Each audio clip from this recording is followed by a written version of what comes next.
நீங்கள் இந்த தீர்மானத்தை நிறைவேற்றும் போது இந்த வரியை சேர்த்து அப்படின்ற மாதிரி சொல்ல சபாநாயகர் டென்ஷன் ஆகிட்டார்.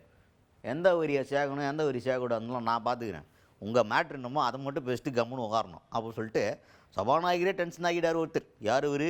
பாமக எம்எல்ஏ கணேஷ் அவர்கள். அவர் தான், அவர் மேலே தப்பு கிடையாது. பாமக இந்த தீர்மானத்தை ஆதரிக்கலை.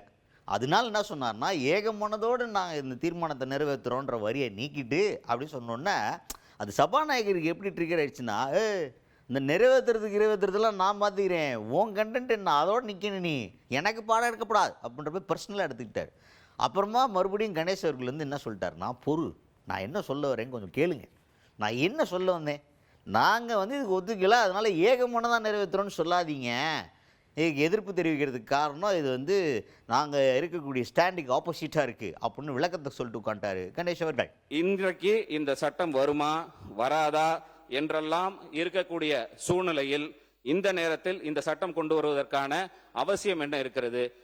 எனவே மாண்புமிகு முதலமைச்சர் அவர்கள் உடனடியாக இந்த தீர்மானத்தை திரும்ப பெற வேண்டும் என்று பாட்டாளி மக்கள் கட்சி சார்பாக கேட்டுக்கொள்கிறோம். மேலும் இத்தீர்மானத்தை நிறைவேற்றுகிறீர்கள் என்று சொன்னால் இதில் ஒருமனதாக என்ற வாக்கியத்தை நீக்க வேண்டும் என்று தெரிவித்துக் கொண்டு, ஏனென்றால் பாட்டாளி மக்கள் கட்சி நீங்க உங்க கருத்தை மட்டும் சொல்லி முடியும், எந்த வாக்கியத்தை போட்டு நிறைவேற்றுவதை பற்றி நான் முடிவெடுப்பேன்.